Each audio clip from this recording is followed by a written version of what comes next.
Hello, Captains. It's me, Colonel Failure, and you're looking at a Colonel Failure Q&A going on here. I've sunk lower into my chair, so I'm midway down the frame, which is not a positive thing to be. And for some reason, the autofocus has turned itself back on. You can tell I've done this immediately after the last one. There it goes, auto. It's as simple as just pushing that button. I could have learned that ages ago. Right now then, let's get down to brass tacks. Shall I do a bombastic intro? Yeah, all right, let's do one. Okie dokie, that's that out of the way. So this is an informal AMA style deal. And actually in the comments to this one, the comment that I'd like to hear from you, if you have one, is firstly, any follow-up questions you may have, I'll answer those in the comments. But also other subjects for this kind of thing. I'm quite happy to do more in-depth, more focused kind of chat of this variety. It just makes sense to do them back to back, to be honest, because I've got the camera set up already, and I'm already in that zone. So I want to do more captain level stuff. I'm going to do more outtakes. I'm going to do more behind the scenes bits. But I'll do some of these as well, because why the heck not, right? I could be Casey Neistat and his endless, except I'd have to do this. Hey guys, today, so we're off and we're running and we're going around here and then we're going to go over there. Oh, I'm extremely close up. Let's go. Yeah, I could do all of that kind of business, although I'd probably want a slightly lighter tripod. Apologies for the extreme close-up there. I possibly caught you a little by surprise. But yeah, if you've got ideas as to what you'd like to see, then yeah, I can totally do that. Right. Today, we're talking about games industry and my part therein.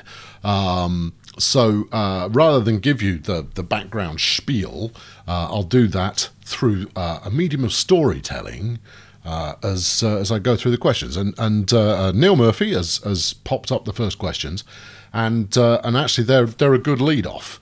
What was the moment I decided to get into the games industry, and how did you decide where to start? So I was, picture me in the 80s. Bad haircut, worst dress sense, with a skateboard, and I played a hell of a lot of games. Gaming was what I did, or rather, I'd play a hell of a lot of game, because back then you'd have a game and it would have to last you for a month before you could get another one, and there was no free games. Whew, what nonsense is that? You'd have the occasional free games. That would come on a nice little disc that your mate at school had done, but beyond that, no, not so much. I was heavily into the Amiga, and so the notion of you could perhaps do game stuff for a living, right? Never really never really occurred to me. I mean, if someone had said you could work in the games industry, I'd have gone, yeah, or, oh, yeah, that sounds, oh, yeah, great. I want to design the thing. I want to make games that I've thought of. And so I did. There you go. That's it. That's the end of this. Thanks for tuning in. So I made play-by-mail games, which some of you will not recall, or then others of you will have no knowledge of. There used to be a thing called the Post, and it would come through your letterbox in the morning, and you'd open it. It came in these things called envelopes, and you'd open those up, and it would have paper inside. Now, play-by-mail games, what they were, I'm being facetious, play-by-mail games, effectively, think management-style games, primarily. In fact, yeah, they were all management-style games. But you'd get 20 sheets of paper that detailed what your setting was up. I'll talk about the most famous one. The most famous one is a game called It's a Crime. Was the biggest play-by-mail game in the UK. And it was enormous when I was in school. I mean, it had 100,000 people paying on a per-turn basis to play. Those guys will have made some good money out of that. But you controlled a street gang, and you would try and take over the city as a street gang, and you were up against 50 to 100 other players, and you'd start out just, spreading a little bit, and then eventually you'd spread out a lot and you'd go into turf battles with other street gangs and stuff like that. And it was good fun. But what you'd get is a bunch of sheets of paper with with what your gang did on the last turn, and what you own at the moment, and the setup that you've got, and then you would and other bits of news and various things that are related to the operation of your street gang, and you would then fill out an instruction card, and it was always a card, it was like a postcard or something like that. You'd fill out your instruction sheet, and you'd send that back to the company that ran the game. They would then input your commands. It would process your results alongside everybody else's. You'd get your results back. The turnaround time was about a week and a half, 2 weeks, and then you'd go again, and you paid on a per turn basis, and it was about £1.50 per turn, something like that, which was quite expensive. But if you were the highest performing gang in 1 week, you got 8 turns for free. Amazing. I got that like a couple of times. There were loads of games, loads of different settings, and so I made one. I programmed it myself, and I ran it off an Amiga, the aforementioned Amiga that I played quite a lot on, and I actually made 4 games, I think, 3. I think 3 I got to a relatively high level of completion. The first of which was a game called Faceplant, which was, if I can show you the logo if it's around. There it is, it's right here. The first of which was called Faceplant, which was a skateboarding game. So you would play an amateur pro skateboarder, and you would, it would be about what training you were doing, what competitions you'd enter, the kit that you'd buy. So you'd do that on a turn-by-turn basis. That was the one I did first because I like skateboarding. And my dad was so impressed with the work that I'd done that he made me this box, which has I don't know if you can make it out or not, but it's got a little dude doing a hand plant there. It's really quite cool. Because he was dead impressed that I'd gone to the effort of making it. The second game that I made was called No Holds Barred. The Faceplant, incidentally, got featured in the magazine Rad. Magazine Rad, which was the skateboard magazine in the UK. And I made that when I was 16. Then when I was a little older, so probably 20... No, I just finished university, so 21, I put together a game called No Holds Barred, which was futuristic American football, but with 4 teams on the pitch at the same time, and some of those players were robots. And that was very popular. That was my most successful game that I made. I won a British PBMA, British Play-by-Mail Association Award, for the most anticipated sports game in 1995, I think, something like that. But yeah, that was great. And I tried to remake that game actually in the early 2000s. I tried to make it for play-by-web rather than play-by-mail. I never had couldn't quite get it finished. And that's a problem that I always have, is that I get to 0 to 80% very, very, very fast. The last 20%, however, that's the tricky bit, and that's a personal failing that I'm trying to deal with. The third game I made was a game called Ratings War, where you ran a TV station, and you'd commission TV shows, and you'd make movies and all of that kind of stuff. And part of what you'd receive back each week was kind of a fold-out TV guide with all of the different stations and what they were showing at a particular time. That was a great deal of fun. I never got it beyond kind of a beta stage, maybe an even alpha stage. Still needed a lot more features plumbing into that to get it to go anywhere. So I went off and made games for myself, and that was great. But I always saw that as just a little bit of I just go and make games for myself. And then I had kids, and the kids that I had triplets. So I had 3 arrive all at once. and that killed off my play-by-mail stuff because I didn't have any time. I mean, zero, absolutely zero time. Is this important? No, it's not. Yeah, had no time to do it, to pursue it any further. So I had to get a real job, which sucked. I worked on the docks in my hometown, and just doing anything I could. Worked in a Blockbuster as well. Worked in a pub. I did whatever I could in order to get cash coming in. I'd been to university, and at university this becomes relevant. At university, I studied music and drama on a course called Creative Arts, and Creative Arts is it's a load of nonsense, is what it is, but it's about taking different artistic disciplines and kind of fusing them together. Which was ideal for me because, I have, harebrained madcap schemes on a regular basis, and kind of putting those on a stage was quite interesting.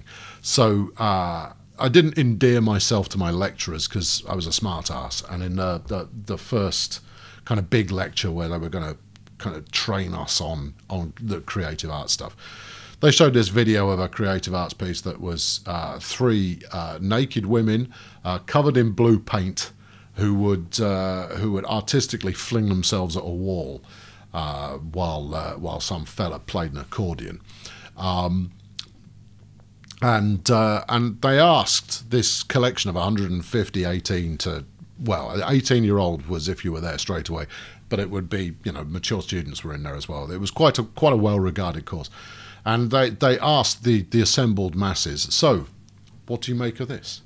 And I go, well, could just be me, but it looks like three naked chicks covered in blue paint throwing themselves at a wall while a bloke plays an accordion.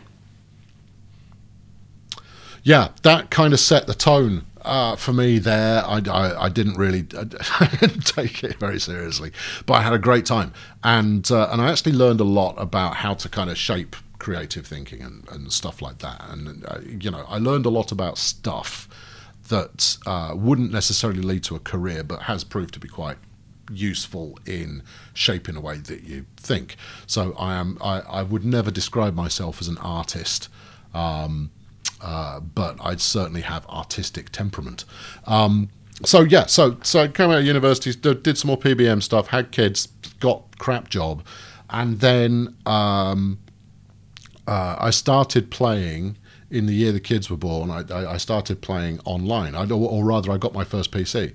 I got my justification was a simple one. It was like, we've got kids now. Crap. If I don't buy this now, I'm never going to get the chance. So I bought a PC at the worst possible time financially. Financially, I'm not great.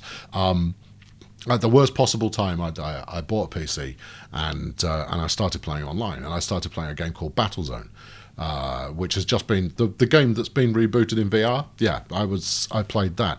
And I created a clan called the Vacuum Clan, and it's the clan for people who suck. And I was known as Colonel Failure, and I got heavily into it, and I was playing online regularly, and what's the best way to describe? Yeah, and it, I saw that other clans had websites, and I went, oh, we should have a website. I'll teach myself how to build a website. So I did. In an afternoon, I taught myself HTML. You can learn HTML in about 5 minutes. It's very, very quick to get the fundamentals. And I built the first website that day. I then reiterated on it and launched that, and people went, oh yeah, this is much better. I then reiterated on it and launched that. And in fact, I was changing it every 2 weeks. As soon as I'd launch a new version of it, I'd do it again. I'd redo it, and that was how I was getting better. And I was getting proficient at Photoshop, and I was getting proficient at HTML and coding generally, just by constantly reworking things. And what was brilliant about it was that I was getting it finished. I was finishing everything and then going back and doing it again, and it really made a massive difference. And I became reasonably good at it. within 6 months of that point, I was already doing freelance web design for other people. This is 1998, where just, anything everybody wanted a website, and I wasn't good by any stretch of the imagination. I was getting better, but I wasn't what I might call good. So a company was looking for someone who'd done video in the past, and I'd done a video unit at university, and was a web designer. So I applied for that, and it was work from home, which was ideal for me with young kids. And so I applied for that, got the job.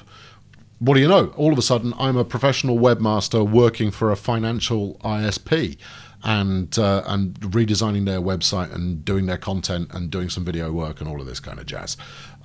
It wasn't exactly satisfying.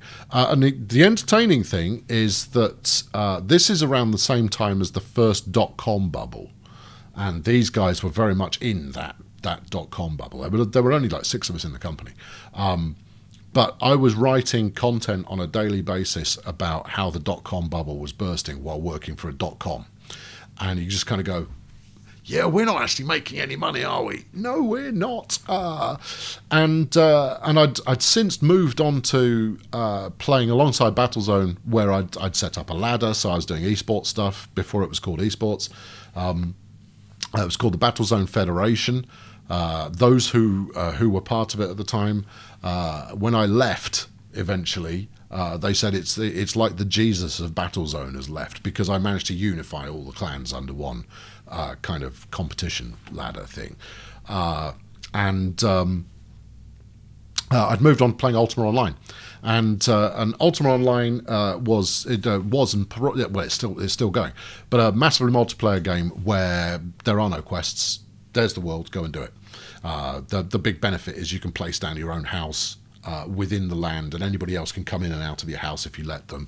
You can run vendors who sell stuff, all of that kind of really good stuff. It's a lot like Eco is in terms of the scope of what you could accomplish, except of course monsters and dragons and fairies and skeletons and swords and magic and all of that kind of jazz. I got very much into that.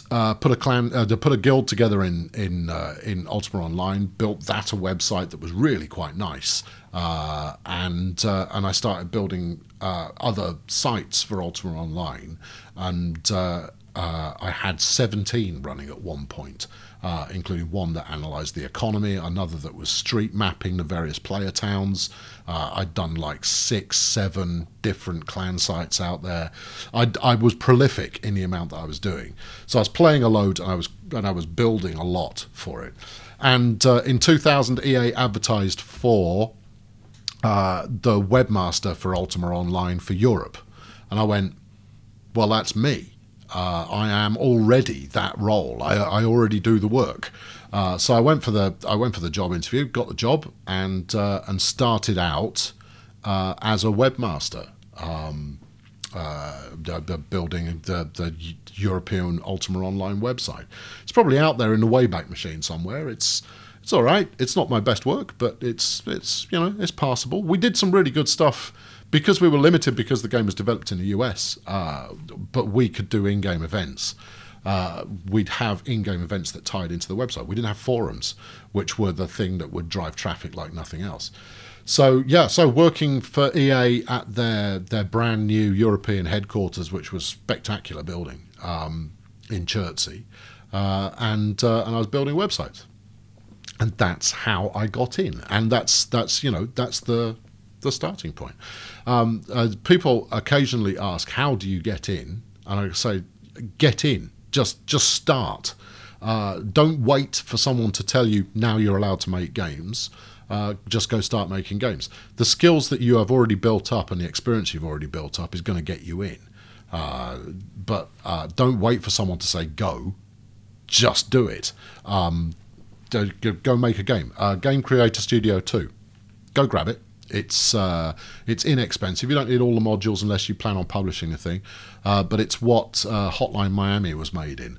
It's just a 2D engine thing, but it's a good gateway. A lot of professional developers say that it's a great way of creating prototype versions of a full game because it's so fast. There's loads of tutorials for it. I heartily recommend it. It's something that I've been meaning to do myself. I'd love to bring some of my play-by-mail stuff back in the form of just an exe that people could go and get stuck into. But I know for a fact that if I can't do video at the same time, I'd have to drop doing video and go do that. And it's part of the big scheme behind wanting to go full-time on this, is what that's a code for. I want to go full-time on my own projects because I'd do that at the same time. And I'd go into mega games as well. Separate conversation. I'll do mega games as a whole separate video because there's a lot into that, and I'm still working on it, and you're going to get involved. Oh yeah, that's the thing. So there you go. So that was Neil's question. Kind of a muddy answer. It took me 20 minutes. I better not take 20 minutes on all of them. Let's have a look. Actually, that covers He's as well. Okay, so Jack LS No, otherwise known as Captain Snaggles, he asks, how did I move upward in the games industry, and how long did I have to grind in the trenches to see serious promotion? So I worked for a part of EA called EA.com, which looked after its massively multiplayer stuff. They had other games as well. Motor City Online was great fun. It was all about driving muscle cars. The Sims Online, I worked on that. Earth and Beyond, I ended up working on that for a while as well. From the kind of European web perspective. But EA.com was well ahead of its time. They really did know what was coming. They were doing streamed games whereby you could stream a game from the internet and play it immediately. We did that in 2000. The world wasn't ready for it yet, but that technology, it still exists somewhere. Hold on, I'm going to have a drink of water. And it was, well ahead of its time, but it wasn't making money, and it was costing EA a hell of a lot of money. So they closed it down. They killed off EA.com. They laid off the department that I was in. I was the last but one person hired into that department.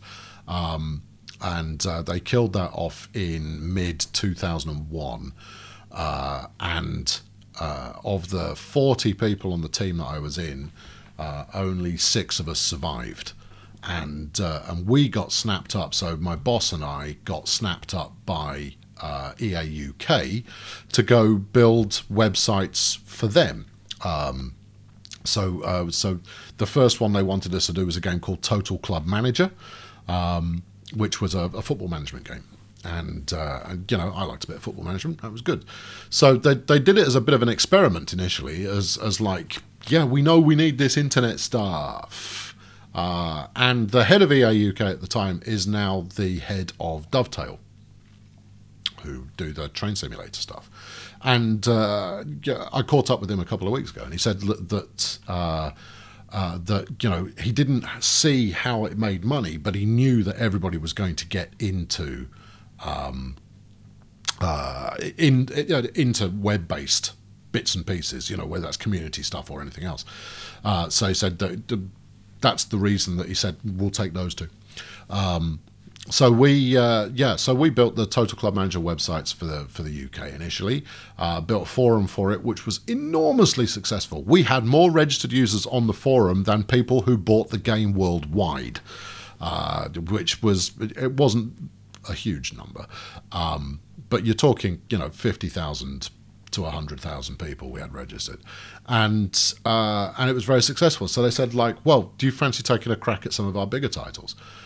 So in the second year that we were there, we worked on Need for Speed Underground, as it was then, and FIFA, and Medal of Honor Allied Assault. So I ended up building the sites for all of those as well, ran the forums for all of those. And this is back in the day when you were a webmaster, you did all of it, right? You did the graphics, you did the code, you wrote the content afterwards, and then you ran the community after that as well.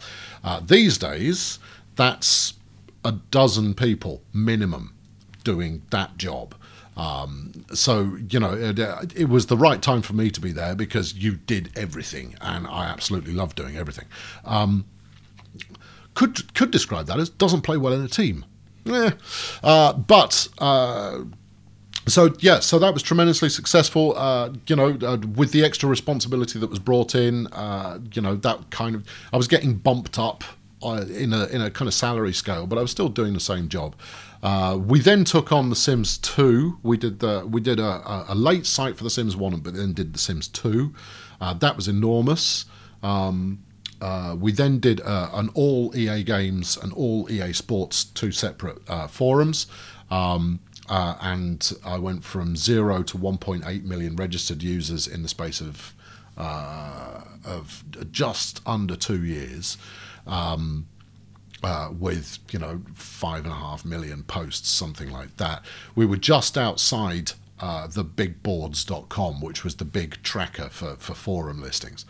Our forums were more successful than the Americans were because we used better software. They used stuff that the engineers wanted to use. We used stuff that was user-friendly. We won. Then Battlefield 2 came along, and we became the de facto site for Battlefield 2 because I was the only person talking about it in a community management sense on the day that the demo was releasing, and no one told us the demo was releasing that day. So the Australians had announced it, and then obviously the sun came round the planet. We woke up and we found that our traffic was absolutely off the charts, and it's because everybody was going, "Where's the demo?" Now we knew that we definitely wouldn't see it till the Americans woke up, but yeah, so that's kind of set us in place as the head of Battlefield 2, so I migrated from being a webmaster to being a web producer. So I would source the people that would actually get stuff built. I then took on community manager as well. And community management is pretty much where I sat forever after that. But by the time I left EA in 2007, and I went to an indie, but here's where I got to at EA. So I'd taken on more responsibility every year, kind of got promoted. When I left, I was community and customer service manager for EA UK. Had a team of 12, and was quite nicely looked after. And it was going to be a very good year for us because Spore was coming out. And I don't mean very good year in terms of financial performance or anything like that. A very good year in terms of if you were involved in a community discipline, this was a really meaty title that you could do stuff with. Spore ended up being disappointing to quite a lot of people. Didn't really live up to its promise. It was a curiosity rather than a well-fled, well-thought-out kind of game. No, it was well thought out, but it didn't deliver on all the thinking that went into it. And so I left just before that came out. Ironically, I'd done 7 years, and I was 1 month short of the period that EA gives you a sabbatical every 7 years, where you can take 3 months off, fully paid, 3 months off. Go and do what you like with it. You don't have to take it all at once. You can take a couple of days each week, whatever you fancy. But yeah, I left just before my sabbatical was due to go to an indie. Now, this indie was for a game called Quarry, which you won't have heard of. It's spelled Kwari. There's still some bits and pieces of it out there. But here's the fundamental, right? Free to play. It was, in fact, the first free to play game of a mouse and keyboard nature. Facebook had started doing free to play around that time. Actually, had it? I don't think it had. I don't think Facebook had really kicked off by that point. But anyway, it was a free to play game. We were deeply, deeply, deeply concerned because the game client was 700 meg. Yeah, I know. And we were going, no one's going to download that much. The other problem it had is that fewer than 10% of people who downloaded it could run it at an adequate rate. It was doomed to failure, but the idea behind it caused a lot of introspection. It was not an easy decision to make. So it wasn't just me. I wasn't the only one to leave EA to go there. It was me and my best friend who who also worked in web, and she who would later become herself. We left EA to go to this startup, and we were known within EA Europe as the three horsemen of online. Is that, you know, if you wanted something building online, we were the three people who would get that done. Otherwise, you were going to spend £500,000 and get it done externally. So you know, we were quite prestigious. And yeah, so we went over to a startup called Quarry, and the game is based like this. It's a first-person shooter. Everyone is totally anonymous. Up to 16 players in a game. Arena-based shooter. Think Unreal Tournament, think Quake, stuff like that. Here's the kicker. All the pickups cost you money, real money. So if you want to pick up that shotgun, it's going to cost you 2p. Yeah, that's not very much. If you want to pick up that health pack, it's going to cost you 2p. If you want to grab that rocket launcher, it's going to cost you 5p, right? And all of the money that came from that would go into prizes, right? So we didn't take that money. It all went into prizes, and the prizes would be split into an item called the pill. That would spawn 6 minutes into the round, and it would always spawn in the same place. And if you held it for the longest amount of time, you'd get half the money. If you held it last, you'd get the money. You'd get half the money. So you know, when pill time kicked off, there'd just be this mad fight to get the pill, at which point everybody's charging around the place. Oh, and here's the other thing. You have to have a rolling balance, right? So you have to have cash in your account anyway, and every time I shoot you, I take a penny off you. Every time you shoot me, you take a penny off me. You've got 100 health points, so that's £1. You kill me entirely, that's a quid you've just made. There were no insta-kill weapons. The balancing was pretty solid. People just would use their favourite weapon. The pistol that you got for free, that was perfectly usable, but they were better suited. So I liked the shotgun, and you use that up close. That was like 30% of their health in one hit, which was fabulous. So by the end of the round, and that was what we called a 1p game. So that was the 1 penny stake. And at the end of the round, there would be about £4.5–5 in the pill, which would then get split into prizes based on people having done pickups. So health packs, they cost you money as well. And then the other £4.50 would get split into jackpots, which some would trigger every hour, some would trigger every day, some would trigger every week, and some would trigger every month. And I did all the maths behind making that work, and I modelled it out and did probability based on how things were going to work, because I wanted to do it. And my play-by-mail stuff had given me a good grounding in actually, you know, grounding out algorithms and numbers and all that kind of stuff. So I did that, and the first gold jackpot we gave away, which was the 1 month, had a prize of £20,000 in it. And you may go, well, how did you, the company, make money? We, the company, made money because we'd sold you the ammo. Everything uses universal ammo, whether it's rockets or shotguns or whatever, and we would sell you 5,000 rounds of ammo for £5. A little expensive, which was another part of the problem. But it was. But I had an ethical dilemma. I said when leaving. In fact, the three of us did. We had a big long chat about it. The three of us who left EA. We said, like, this is a really, really strong idea.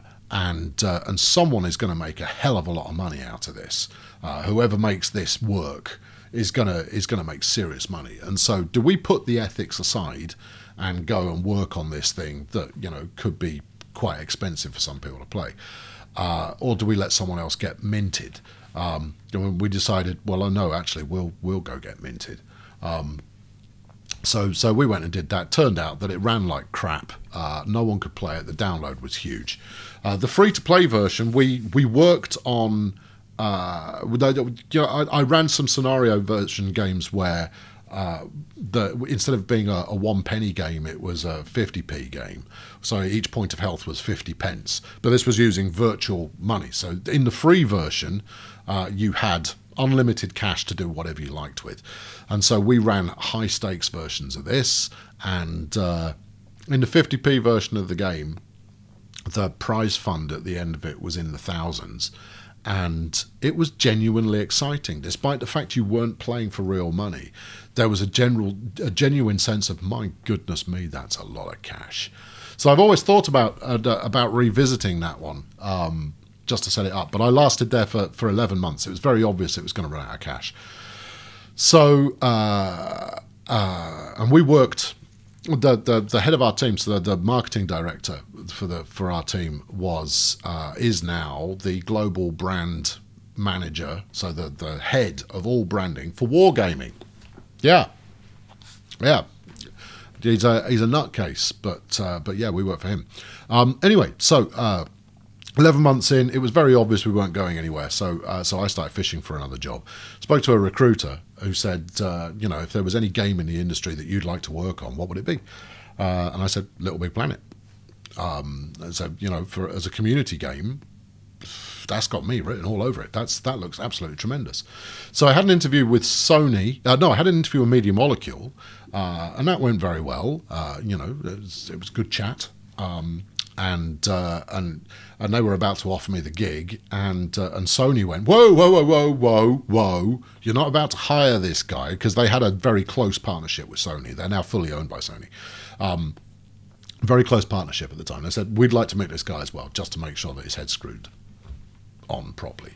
So they got me first class up to Liverpool, and they put me in a hotel overnight, and I did 4 hours worth of chat with them, where I just talked about community and the importance of it and all of this kind of stuff. And by the time I got off the train the following day, I'd received a call from the head of that studio, who said, right, we're not entirely sure what it is you do, but we know we need one. Would you like to come and work for us rather than Media Molecule, because you'll get to work on more titles? And I went, yeah, okay, that sounds great. So I went to work for Sony XDev, where my job title was Senior Community Development Manager. Quite a mouthful, but quite unique at the same time. I rubbed up Sony London, who look after all of their standard community stuff, rubbed them up the wrong way, because I did not have a high opinion of how they did things.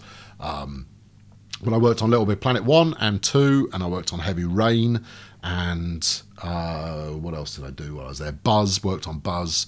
I did some writing for a game called Dead Nation, which is a twin-stick shooter. All of that business. Did some work on MotorStorm, although that was more... one of the moderators I'd had at EA, who moderated the Need for Speed forum. They were looking for a community manager. I said, get this guy in. He can do that. So he's phenom if you hang out in those circles. So I trained him, and he became MotorStorm's community manager. So I stayed at Sony for 3 years, and I was quite happily up there. Loved living in Liverpool, and one day I got a phone call from a company called Activision, and they said, there are very few people with your level of expertise and experience. This is about 2010, 2011. 2011. And they said, we need someone for a big project on Call of Duty. Would you come down and do an interview? And I said, yeah, no problem at all. So I went down, spoke to Activision, and they needed someone to run Call of Duty Elite for Europe. Call of Duty Elite, for those of you who've never heard of it, it was a subscription program that gave you all the DLC early. It gave you extra bonuses as well, and it ran this big suite of competitions whereby you, by just playing COD, could earn all kinds of rewards and stuff. So I went, yeah, okay, yeah, no problem. Yeah, I'll do that. And I went down. I was going, well, yeah. I mean, I'd kind of seen all the tricks there were to see at Sony. So I thought, like, actually, this sounds great. And then they showed me the salary that was on offer, and I went, yeah, done. I'm in. Sold. Brilliant. Fantastic. It was a heck of a lot of money. It is the most I've ever been paid working on Call of Duty, and the bonuses were Very nice indeed. Thank you very much. There was an article on Kotaku yesterday, I think it was, that spoke about how much Bobby Kotick, who is the CEO of Activision, gets paid. He's worth every penny. He has run that company for 35 years and put in an awful lot of his own money. And the fact that it is now a multi-billion-dollar company, he's entitled to get paid for that. One of the comments I saw, because I always read the comments, it's a community thing, was oh, if they just paid the programmers that kind of money, maybe we'd get some better games. The programmers at Activision get paid an unholy amount of money. It's why you don't hear people complaining. There is no one who works on Call of Duty for more than a couple of years in a developmental sense who is not minted. Yeah, absolutely. I didn't get much because I was in a kind of support role, but I got a lot. And yeah, so there's no complaining on that side of things. But that's what you get when you work on a multi-billion-dollar game. Is yeah, working on a game that makes $1 billion every year. You do get well paid.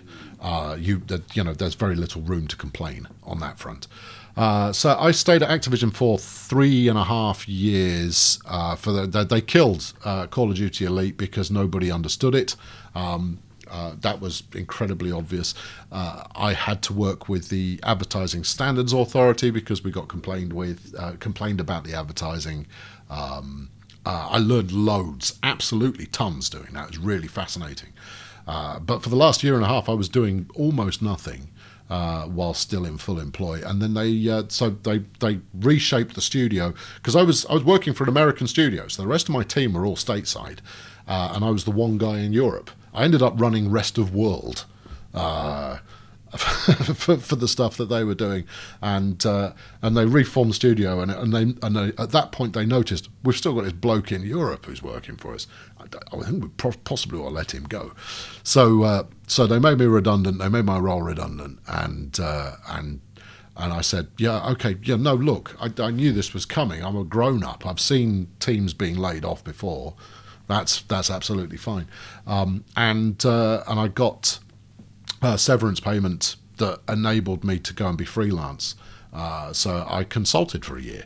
I consulted for a whole slew of indies, did some consulting work for Dovetail, did some more for Rebellion, anybody else you might have heard of. Don't think so. But yeah, a bunch of indies. I did a lot of consulting work on how they could better learn from their communities, work with their communities. And as part of that, I started this YouTube channel because when I joined the games industry, I was a webmaster, and therefore I knew what fan site owners wanted. I knew how we could work with them effectively. And lately, we'd been working with a lot of YouTubers, and I said, I kind of get it because the mentality is similar, but there's nothing better than actually doing it for yourself. So I went off and I started a YouTube channel. I've mentioned this tons, in order to learn what YouTubers had to go through. And here we are, and I now know what YouTubers have to go through. In fact, I'm not even doing this as an academic thing now. Now I am a YouTuber.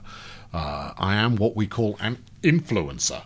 Oh, it's very highfalutin. But yeah, you only have to say, like, how many games have you seen me play or seen another channel play and gone, that looks like fun, I'll go and buy it. That's the synergistic relationship we have with the games industry. So there you go. So the last job that I had, I'm freelance again now. The last job I had was Senior Vice President for Customer Experience. That's a title at Green Man Gaming. Now, the secret to getting promoted, I've got 1 minute to talk about this because I'm about to have to reset the camera. The secret to getting promoted in the games industry is called the zigzag. You do your role, you then get promoted at a smaller company. So you go and do a different role that is slightly higher up at a different company. You then either sidestep back into a big company again, where you do the same role, or you zigzag up again to another small company with a higher title. So the thinking is that you accomplish the title and then you transfer that across to somewhere credible where you'll get paid. So I earned more. When I was at Activision, my title was Senior Digital Services Manager. And I've just been a Senior Vice President. And I got more at Activision than I did as a Senior Vice President. So you can see how that works. Okay, so that answers the questions of Captain Snaggles and I think someone else as well. I saw it. Where was it? Diedrich. Yeah, so there you go. So that's my major titles. That's my career path that I've taken so far.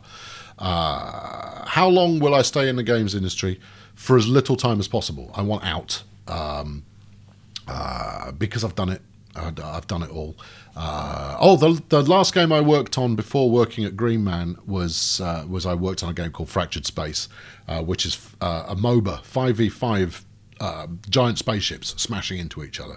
I headed up their community approach, and I stayed there for a year and a half. There we go. Before I was headhunted. These days I don't have to apply for jobs. People come to me because there is nobody with the same level of community experience that I've got. I am the big dog. And that's without necessarily blowing my own trumpet. The reason for this is community is a bit of a dead end. I've broken through some glass ceilings as a community manager because nobody had high-ranking community people because we're new and interesting, or we were back in 2000, and therefore it's not got an established flight path that's associated with it. What you'll find at most companies is PR people looking after community. It's just not a good idea. There's a very different discipline in talking to gamers than there is in talking to press. Very, very different. But, you know, don't matter. So I don't imagine it will be too long before I get a phone call from someone else saying, like, do you fancy coming and working for us? And I'll go and do that for a bit. Because I still find it interesting. But I'm more interested in doing my own thing now because I've got games that I want to work on. I've got video that I want to work on. And the one thing that I'm always challenged by is time. Because while you're spending 10 hours a day doing your commute, doing your job, doing your commute, coming home, that's 10 hours a day. I could be doing something else. I could do my entire video output for a week in 10 hours. In fact, I do it in about 9-10 hours at the moment. So one day out of the week, I could do exactly what I do now. So you can only imagine how, if I were able to switch to full time, how that might grow things outwards quite dramatically. Right, let's do another question here. We're almost there, actually. So next one up, let's do Mike N. So MSJN has asked, I've mentioned in the past that I don't like early access. Expand on that notion. Here's the reason I don't like early access, and I advise developers not to do it unless they do it in a strategic fashion. There's some very clever ways that you can use early access. Nobody's using it cleverly. The problem with early access is, let's take a game like Prison Architect, right? So I bought that at very early access stage, and I played it. I played probably 2, 3, 4 hours of it. I went, yeah. Oh, that's good. I like it. Yeah, that's great. Now, as a management-y, tycoon-y gamer, a game like Prison Architect's right up my street. It's exactly the sort of thing that I'd play. I've never been back. I think I went back maybe 2 months before they came out of early access. That was it. They burned me up by playing an incomplete game. And the problem you get from that is that all the people who are most keen on the game that you have made, you get them in early when it's in the worst possible state. And a lot of those people are going to dip a toe into it and then never come back. So you kill all your players. While at the same time you are funding your development with the money that you're getting in through the sale on early access.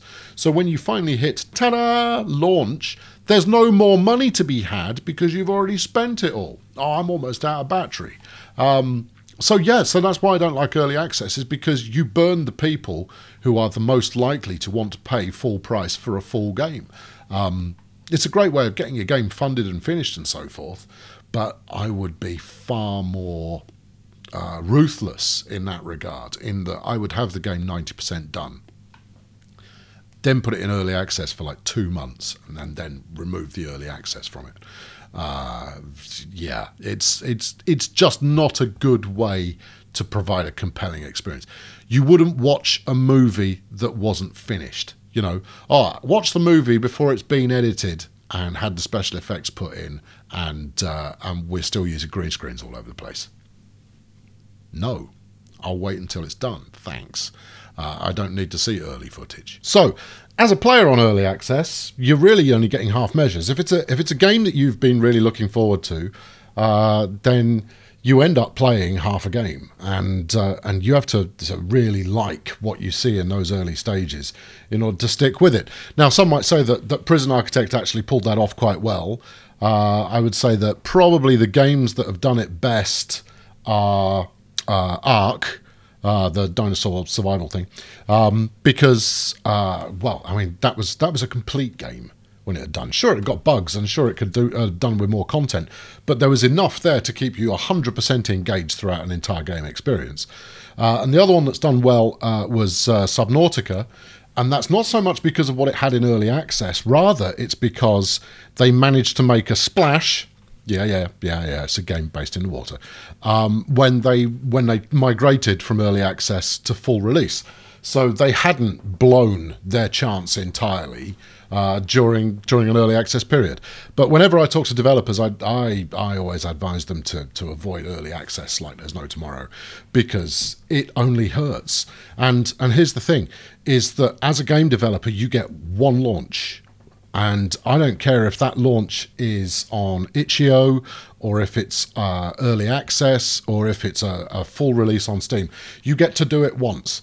And if you time it right, if you get all of your pieces in place at one time, then your game can burst through from down here, which is where the thousands of games that are developed live, and maybe stick its head above a little bit to get you that slightly larger audience. Because unless you are a AAA game developer with marketing muscle behind you, you're going to struggle. Arguably these days, the marketing muscle you need is someone who can identify the right YouTubing and streaming folks in order to make your game pick up attention, or have a simply amazing, astounding game. And this is something of a myth that persists, is that astounding games are going undiscovered. It's not true. It simply isn't true. There are too many YouTubers out there, myself included, who will scour every new release for something where they go, that looks interesting, and they'll go play it and they'll go put it up, because most YouTubers understand that if you've got content that nobody else has got, you get the views. It's as simple as that. So so there are people out there scouting because their livelihood, their progress depends on them having that angle, that get first angle out there. So yeah, so basically, you know, use your launch well or miss out. Paradox do well with launches. Arguably, I think they give out YouTube copies too early. And now, as much as I have a bone to pick with Paradox, in that for some reason I'm not on their PR list, despite the fact that I've covered a fair few of their bits and pieces. They give out access a month before release, so they do drive that interest. But I think the perfect time to get interest is in the 1-2 weeks before the game hits, in my professional opinion, because that's the point at which people are ready to pull the trigger. They are going like, right, it's not too far away. Fewer and fewer people are pre-ordering over time, because you pre-order something 6 months out, you better be absolutely certain you're going to want that thing. Now, if it was Transport Fever 2, for example, I'd pre-order that, no problem at all, because I know the devs reasonably well, or certainly I know their work ethic reasonably well, and I know what they're likely to deliver, and as probably the biggest channel still running Transport Fever videos, then it's inevitable I'm going to cover it. I mean, all of the bigger channels will come back. So Sky, I don't know if Sky's taking a break or if he's moved on. He seems to be doing reasonably well on other games, so I'd be surprised if he came back this soon.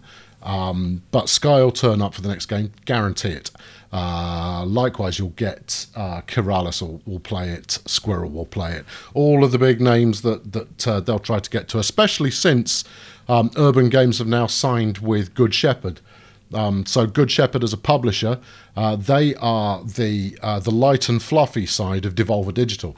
So Devolver are quite edgy in terms of the games that they make, but the one thing they're very good at is marketing, and so I would expect to see Good Shepherd have a similar marketing ethos.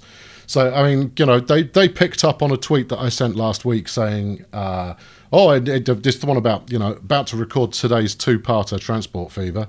We'll see how it goes. And they tweeted me to go like, oh, be sure to tweet about it afterwards so that we can promote it. And it was just like, guys, you've done enough research to know that if you search Transport Fever, you're going to find an awful lot of my videos.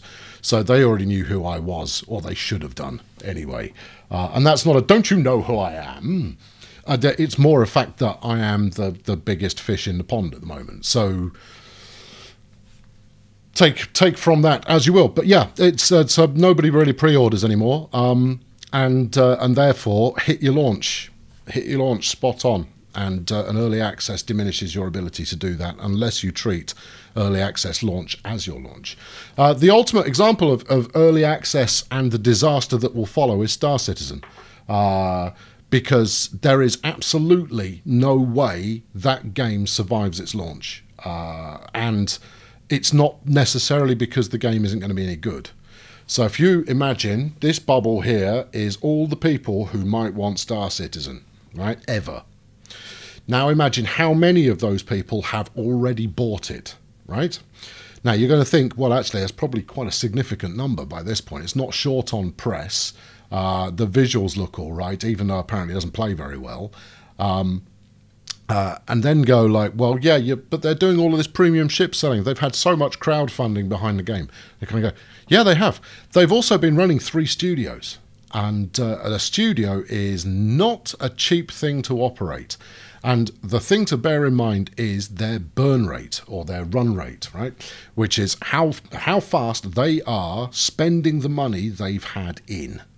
Now, a single studio with a few people on board is gonna set you back a reasonable amount. Let's say I'll put some numbers against it. For typical calculations as far as how much one programmer, one developer costs you per month is $10,000. Now, that's not just their salary, that's their salary, their kit, the building that they're in, all of the associated benefits they've got. Costs a company about $10,000, maybe a little bit more than that now. And obviously that varies greatly depending on whether you're hiring, you know, super expert veterans or whether you're hiring brand new programmers, coders, artists, and so on.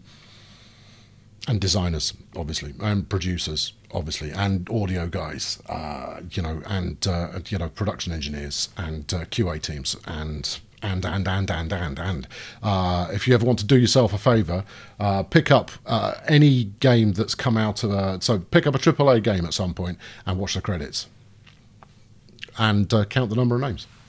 Sony is a particularly good one to look for because they put in the credits for their game, they put everyone who is involved in it, and it rarely comes up short on 1,000 names. So, you know, the number of people involved in making big games is a big number of people. So as far as Star Citizen is concerned, I'd be very interested to know how much they've got left in their bank account. What I suspect will happen is that they'll announce their grand launch, they'll launch the game, and they will cut 90% of their staff the following day because they're just not going to make anything at launch. They just won't. They might be able to double dip on, well, quadruple dip on the people that have already bought those bonus ships at a launch moment, but it will be feature limited, and it will be because they've run out of money, and they will have so little money left that they'll have no choice but to shut everything down the following day. I would love to be proven wrong, but I would be extraordinarily surprised if they made it that far. And that's no bias on my part. It's purely down to, I mean, I couldn't care less whether it's successful or not. I'm fascinated to see whether it works or not. But everything I've seen from it so far, it looks like a train wreck. And I do know a few people that have worked there, and it looks like a train wreck. So I suspect that they will run out of cash before they complete their game, and so they'll release a cut down version, and they'll cut down the staffing that they've got the following day. So there you go. Right, next question.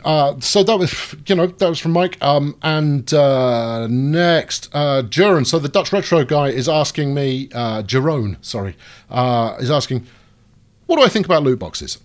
All right, I have mentioned before that I have opinions that buck the trend on loot boxes. And the first thing that I need you to get into your head is that all of the nonsense spouted by people who are anti-loot boxes is nonsense, right? Get it out of the way. All of this, oh, won't someone think of the children, is hogwash. It's total nonsense, right? And this is because what people always try and do is they try and frame an argument in a way that is very difficult to defeat. Won't someone think of the children makes it so much more powerful than I don't like buying loot boxes, or I don't want to buy loot boxes, or I don't like this random method of giving me stuff. Just let me buy the thing I want. Those are reasonable and honest. This whole, oh, let's protect children. I'll tell you how you can protect children. Have parents that stop children spending money. It's really that straightforward. My children didn't have credit cards or debit cards or any other means of paying for stuff online until they were 18, at which point they ceased being children. Instead, they would get pocket money from me or whatever, or they'd ask me to buy stuff for them in lieu of doing odd jobs around the house. And I'm quite happy to do that. And they'll always say, like, oh, could I have 20 quid to do this, that, or the other? And I'd say, right, well, it's going to cost you a couple of hours work in the garden. But what do you want to spend it on? And, they'd be upfront with me because they knew that, I understand digital stuff because I work in it. And here's the thing. All this cosmetic bits and pieces or time-saving boosters or anything else, it's all valuable. To you, maybe, or to me, maybe, or to someone else, maybe. As an outsider, we don't get to decide whether someone finds something valuable or not. That's up to them, right? You might think that spending 200 quid on a fluffy hat for your Fortnite character is a complete waste of money. Good, absolutely, and you're 100% right for you. But you don't get to say whether I'm wrong to do so or not, because that's up to me. If I'm fool enough to spend 200 quid on a fluffy hat for my Fortnite character, then that's great. Not to mention the fact that's actually good for you. If I pay for it, that helps you out significantly, because it means that I'm helping to fund the ongoing development of the game. And that's what this really comes back down to, is loot boxes are the answer to the question for the games industry. Ignore mobile for the moment. For the games industry, loot boxes are the answer to the question, how can we encourage people to spend money they might not otherwise have spent? And we're not talking about having to pay for something 10 times in a row. No. It's about, if you just want the Darth Vader costume and we're charging 6 quid for the Darth Vader costume, well, actually, we can't really afford to charge 6 quid for the Darth Vader costume. We should be charging 20 quid for it, but no one's going to go for that. So we want to charge 6, which means we need people to be buying 3 loot boxes in order to pay for it, right? Or we need them to pay for it 3 times for them to pick the thing up. Now, I know this is the most hostile of examples possible, Star Wars Battlefront, but I need you to be clear-headed. Remove your emotion for a moment, right? Remove the emotion of the thing. It's fine that you don't like them. That's fine, and I'll explain why you don't like them in a minute. And it's not the reason you expect. Where was I going? Yeah, we have to get people to pay more for an item than we're actually charging for it. And the only way to do that is to make them pay for it multiple times. Now, when it's done well, you don't care that you had to spend multiple times to do it, because if it's done well, the stuff you get in the loot box, you find value in. You find sufficient value in every one of those items that you kind of go, okay, I didn't get the one that I really want, but I really want that one, so I'll buy another one of those in a minute. Brilliant. Why does it have to exist? Now, here's the other one that is incredibly easy, that is total nonsense, is people saying, like, it's just greed. No, it's not just greed. If you've got a team of 200 people make your next smash hit game, right? And it's a multiplayer game, and it's got, you know, it's got an awful lot of online components. You want to do some DLC, you want to do some extra levels or some extra modes or something along those lines. Well, those need to be paid for. And here's the thing, why do you want to do extra modes or extra levels? Oh, it's about money. Yeah, it is about money. But I'll tell you why it's not about money. It's not about money in that it goes into someone's back pocket. It only goes into their back pocket in the form of their salary. Because a 200-person studio, the second you've released that game, is costing you money. You are spending money throughout the whole development of the game, and then the second it comes out, you've got artists and designers and coders and QA people sat there, costing you money and doing nothing. And that's the critical bit, is you can't afford to pay people to sit around and do nothing. When it comes to AAA development, do you know how big the design team tends to be at the start of the process? Probably about that many people, maybe less. Not 200, that's for sure. If you think about a movie, or rather think about a movie sequence, right? So if you think about like the Lord of the Rings movies, the original 3, now they filmed those over the course of 18 months out in New Zealand, and then did they keep all of those staff on board after they'd finished shooting? No, they were all done. They were on fixed term contracts. That's it, that's the budget, it's spent, job done, go and find your next job. Every time a studio lays people off, it makes news. It shouldn't do. There's an argument to be made for you should move to the way that Hollywood does things, is that project done, off you trot. But it doesn't work that way, because talent in the games industry, or rather teams in the games industry, are vital. People who know how to work together, who know how to get the best out of each other's work. Very rare, very difficult to get that put together. And once you've got it working effectively, you try and keep it going. And therefore, you've got to pay for keeping those people kicking around. And furthermore, you need to give them something to do. 1 hour of coder work is not the same as 1 hour of designer work, is not the same as 1 hour of artist work. There are different quantities of each that are required. And the ongoing maintenance of a game, it requires a completely different skill set. The other benefit you get from these longer tail of games is patches, stuff that gets fixed. Now, I don't know if you remember or not, but there was a time where you'd buy the game on a disc, you'd stick the disc in your drive, and that was the last time it would ever be updated. And I had 2 games that I really liked that had bugs in that meant you couldn't finish them. And I rarely, ever, in my entire gaming career, rarely finished games. One was something, it might have been called War for Middle-earth or something along those lines. Really janky. It was a Spectrum game, I think it was, and I was playing it on the Amstrad. But about 4 hours in, it would crash just as you opened the gates to Mordor. Every time. Would crash 100% of the time. Loved the build-up. Sometimes I'd do well, sometimes not so well, and it would crash. The second of which was Alien Breed on the Amiga, which was a co-op single-stick shooter with aliens, obviously. And you'd get about 80%, 90% through that, and it would crash in exactly the same place every time without fail. No patch. No chance of a patch for that, because that was before patches came out. So getting patches is a good thing. Now, you can always point to examples of people Blizzard, who will patch stuff for free for ages after something is done. Well, yes, if you've got a money printing machine in the back garden, you can fund pretty much whatever you like. I don't know what money printing machine Blizzard have got other than, you know, World of Flipping Warcraft. That, you know, when you've got money coming in, you can do luxury items that are good for gamers. Before that, you have to think about, well, how do we fund this stuff? So, in light of loot boxes are dead, right? No, let's go for one more.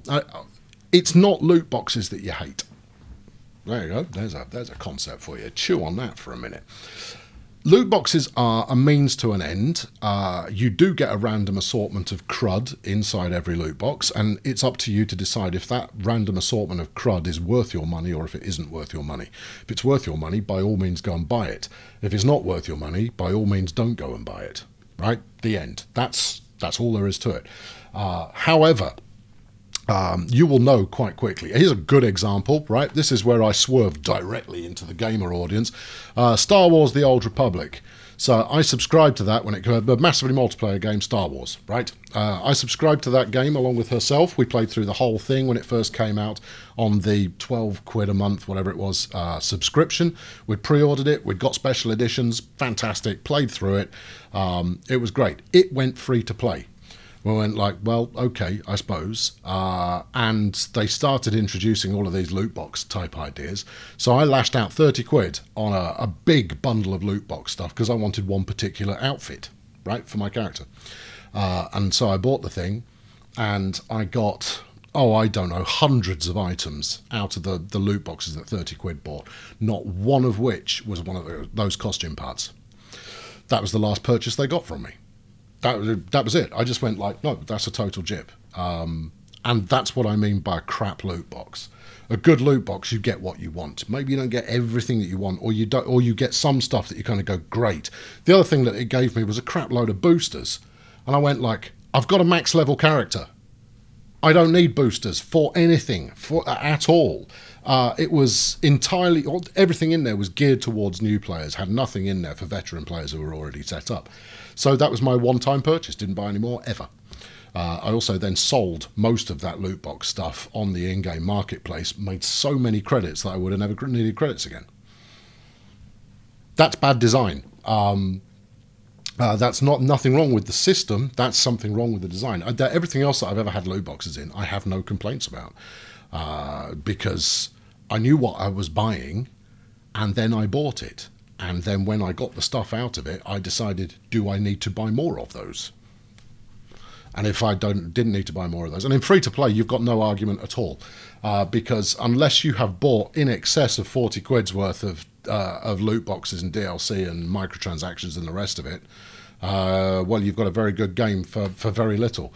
Warframe, great example. Warframe is one of the best games of the kind of action multiplayer fashion that you'll ever play. It is superb. It was a big gamble on their part to put that out free, and I've given them probably about 100 quid in microtransactions, and I regret none of them because I got value out of every single thing that I bought, every single thing, and they don't do random loot boxes. So it swings and roundabouts, and after this brief dip to black, I'll explain why you don't like them.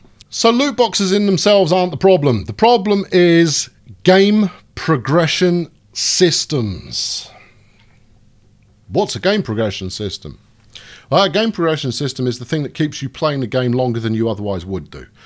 In single-player games, it always used to be go and find 50 of this item, or spot all of the puzzles that do this, that, and the other. It's a means of getting you to play the game for longer than you otherwise would do. Right. Now, in a single-player game, that's just total nonsense. The perfect game, if you're designing one, is one where it lasts about 20 hours and then you're done. The end. That's it. No more.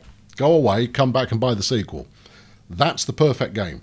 But instead, you've now got Grand Theft Auto Online. you've got FIFA, you've got Call of Duty, right? If you are a mainstream console gamer particularly, if you buy Call of Duty and FIFA every year, if you're in North America, if you buy Call of Duty and Madden every year, that's your year done.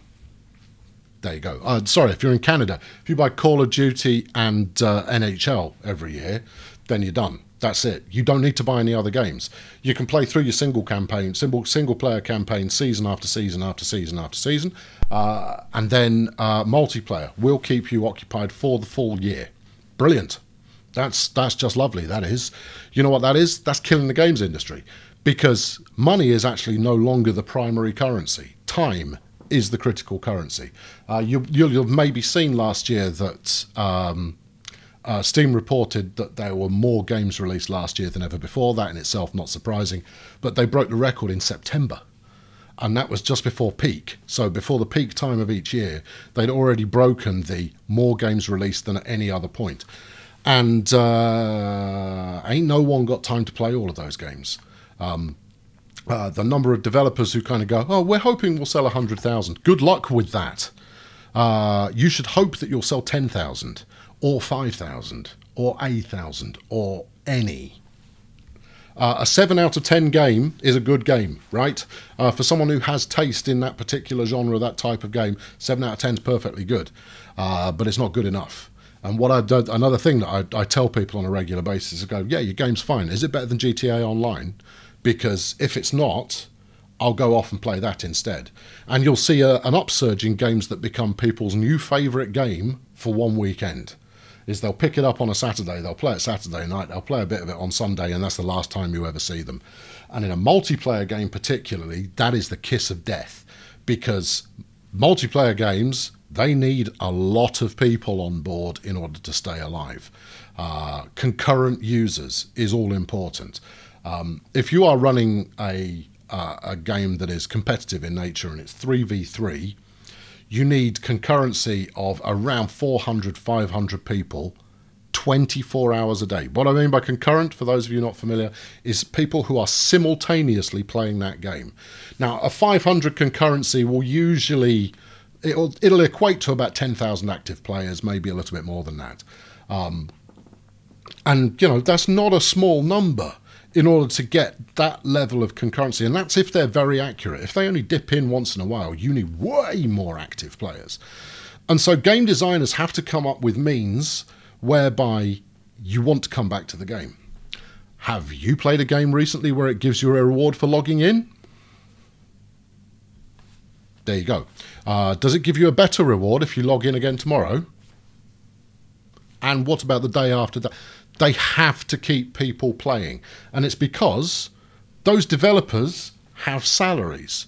As much as we're all in the games industry because we love making games and we love the business of games and we love doing that stuff, we also have mortgages and families and stuff we want to buy some games occasionally, and therefore we got to get paid. And then an awful lot of companies have financial backers, whether those are venture capitalists or shareholders or something else along those lines.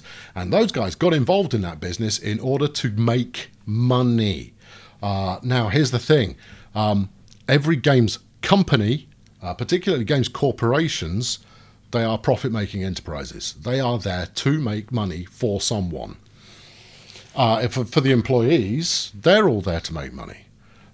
You know, you could walk into just about any game dev studio and kind of go like, if this job didn't pay, I wouldn't be here. That's the simple truth. I'd be somewhere that did pay, because I only get up in the morning and go to work because I have to. If I didn't have to get up and go to work, you know what I'd be working on? My stuff. That's the other thing I regularly tell people, is you're never going to be a millionaire working for someone else. And while I routinely talk about cash, I got no aspirations towards being a millionaire. I am very comfortable as I am. But I've got too much nonsense and rubbish kicking around in here, and I'd actually like to finish some of it. And therefore, time is my premium currency. I'm pretty lucky in that I get a reasonable amount of time to do stuff. But I'd quite like a lot more time to do a lot more with, and make sure that mortgages are paid and kids are looked after and I can occasionally buy a new shirt. So there you go. So the reason you don't like loot boxes is because they are keeping you away from completing the game. They are making you play more of it than you otherwise would do. It stops being a pleasurable activity and starts becoming a grind. It starts becoming a job. It starts to become I've got to go and earn something like this. And this is why I don't mind microtransactions in the slightest, because I don't have time. So if I can pay you an extra 20 quid right now and unlock the thing that will take me 200 hours to get to, done, sold. It's over. Because, 200 hours, 20 quid, well, that's 10p an hour. All right, that's worth it. I know what my hourly rate is, and it's significantly less than that, so I will pay that money. And that's the simple calculation you can do. If you can make the money faster than it will cost you to get up to that point, pay the money. It's as easy as that.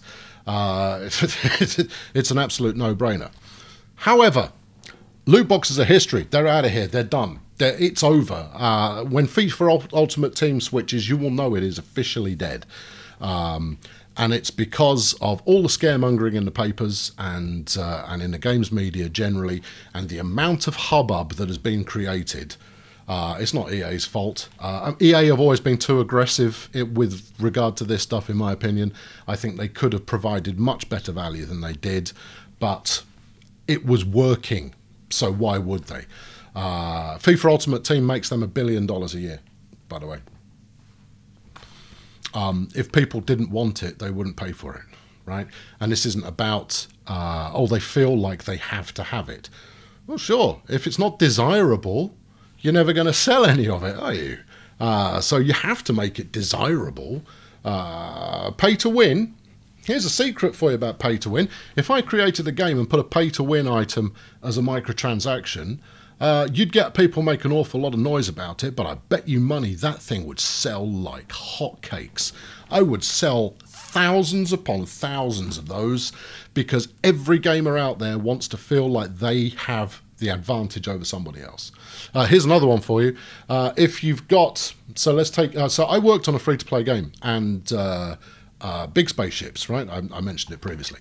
And you could pay to unlock all of the ships, which had people going, pay to win! Ah! It wasn't. The ships weren't differently powered. I mean, the new ship that was released, we always increased its power ever so slightly, or its power relative to other things, so that people used it. Right? Because everyone will use stuff. I mean, it wouldn't make any difference. It didn't have a ranked mode anyway. So that people used it, it was made slightly more powerful so that we could then balance it properly. And that was for our benefit rather than helping to shift it. Might have helped to shift a couple more copies of it, who knows. But you could, when you first joined the game, instead of unlock everything by earning the cash by playing games, you could pay us 30 quid and immediately unlock everything. And we had people going, oh, that's pay to win, that's all, that's pay to win. And I go, well, here's the thing. If you paid for one ship, which would have cost you like 2 quid, something like that, or you'd earned up to that point, which would have taken you 4 hours, 5 hours. So if you'd grinded out the 5 hours to get to that point, or if you'd bought to that ship, the guy who'd grinded, it's very tough. Ground sounds wrong. If you ground up to that point, no. If you ground up to that point, you would beat the guy who bought it every single time because you have more experience. In a game like that, experience trumps absolutely everything. So, firstly, loot boxes, not the enemy. Bad loot boxes are the enemy. The real enemy is progression systems that cause you to continue playing when actually you don't really want to. It's also bad for the industry because it kills off shorter, smaller games because we're eating all of your time. If you've got 1,000 hours in a game, there you go. That's evidence right there of how many games would you have played if you hadn't put 1,000 hours into that one. You know, Transport Fever, I've got 500 hours in that. I've got a couple hundred hours in Dota. I've got hundreds and hundreds of hours in Civilizations and other stuff. What would I have been playing instead? Other games. That's the thing. You don't stop playing games. But Gamers have demanded that games get longer and longer and longer and longer. Gamers have demanded that multiplayer modes get more involved and more interesting and more complex. And can we have some more content? And can you fix that? And can you do this? And can you do the other? And at the same time, the industry has figured out that actually we don't have to lay off 150 people while we wait the 2 years for the game to be ready for the full team to come back on board. No, we can keep them around now by extending those experiences. Is your game better than Grand Theft Auto 5 Online? I use that as an example. It might not be your favourite game, but if it's not as good, you're not going to sell. Ta-da! Well done. And that's the challenge that sits in this. So, loot boxes are done. Great. What's going to replace them? Because as much as the real big hitters were making good money, so profit style money out of loot boxes, they still need to make that money. Any company that isn't growing is dying. That is, that's a fact. Especially publicly listed companies, they have a responsibility to their shareholders, and whether you like FIFA or Call of Duty or anything else that EA or Activision or Ubisoft, anything that they put out, whether you like them or not is irrelevant. What they are doing is they are legitimizing gaming for all of us. So if you're a niche game player, the thing that allows you to keep playing niche games is the amount of new developers coming in through these mega studios that are creating and learning and figuring out new things, and they're the ones that then go off and form indies. And usually they've got the backing of having been paid very, very well working on these big titles to get them to make their passion project. So the money in the games industry is complicated, but the corporations, they've got to make a return on investment for their investors. Otherwise, they end up in trouble, and you end up with fewer fish in the market. Anyone remember THQ? When you say fish in the market, I went kind of fish in the water there, or players in the market, or something like that. I kind of smashed them two together. THQ's gone. That's it. THQ Nordic are an entirely different company. They just bought the name and the licenses. Guess what? They are independently funded, which means they've got investors. And you know what they're going to have to do for those investors? Return that investment. Do you know why you don't see many risky games coming out of AAAs? Well, actually, you do. Do you have any idea how risky The Sims was? Completely unproven. And then No Way Out just came out, and then Thread, that thing, platformy, whatever it was, cutesy poo. So that was pretty adventurous. Mirror's Edge was adventurous. Dead Space was adventurous. They take risks. They try stuff out. Skylanders, Guitar Hero, completely unproven, and yet they invested in them. These are the guys that push the industry forward. And then the indies are the ones that are out there, and they innovate. They try out stuff that actually isn't going to appeal to very many people because they don't have very many mouths to feed. So loot boxes are gone. That money printing machine is dead. Congratulations, well done. That one's killed. You should never have complained about it in the first place. Won't someone protect the children? How about the parents? If you let little Johnny spend 50 quid on Xbox Live without asking what he's spending it on, that's on you. Sorry. I don't care, what justification you make. Oh, but they desperately want this thing. Well, yeah, they will do. But I've given my kids cash to spend on Club Penguin in the past, probably, a couple of hundred. But they'd ask for it as a birthday present. They'd go like, I'd quite like a Club Penguin voucher so that I could get my agent tier and kit out my igloo properly. And you know what? Because they cared deeply about that thing, and it was something that they did as a hobby, I'd happily pay for it, rather than some plastic crap that they'll use for maybe the same amount of time, and then it's just going to, what? Just going to chuck it on a landfill. Digital property is real property if you imbue it with the same emotion. That's all there is to it. And I don't care whether that's a little dance that you do in Fortnite that costs you a £5 or a furry hat that you strap on your character. If you imbue that with some emotion, it has the same value as one of these that you might imbue some emotion into. Same thing exactly. So, yeah, they're gone. Loot boxes, history, what are they going to replace them with? They need that money from somewhere. And here are your options, right? Number one, games get more expensive. Number two, probably double, triple the amount of micro DLC options that you get to choose from. And I hate the term micro DLC, hate it. You know, these are optional extras. This is the same as buying tinted windows on your new car, or, you know, buying a set of fluffy dice from Halfords. You can if you want to, it's not for everybody. Cosmetic stuff, I've got no problem with it in the slightest, and I love cosmetic stuff. I'd always rather choose it than have to lucky dip it from a loot box. And I'd far rather have that than you unlock the same costume as everybody else when you hit level 20. Stuff that, let me pay for it. So those options 1 and 2. DLC becomes more expensive, that's option 3. Less support, that's another option. Cutting the scope back so games actually become smaller, that's another option. So you either have to make the games cheaper or you have to make them earn the money elsewhere. Loot boxes were fine, right? Bad loot boxes were bad, but loot boxes were paying the bills, and that's exactly what they needed to do, because that money needs to be made from somewhere. And if you weren't buying them, well, what skin is it off your nose? If you decided, no, it's not for me, I'm not a mug. Me, smart, good, great. Well, you're no better off now than you were before. Except you get to go, ha ha ha ha ha, games industry, and then your favourite game this year is 20 quid more than it was last year. It won't be quite as egregious as that, it won't be as fast as that, but I bet you those conversations are happening, and I bet they're happening quite a lot. And there you go, you know. Chew on that. You can switch your emotion back on, you can disagree with all of it, but nobody is saying that publicly. No one is pointing out. I'm not saying that games industry, that big companies are going broke. No, not even slightly. But remember that a corporation that isn't growing is dying. If people start selling those shares off wholesale, that company's in real trouble.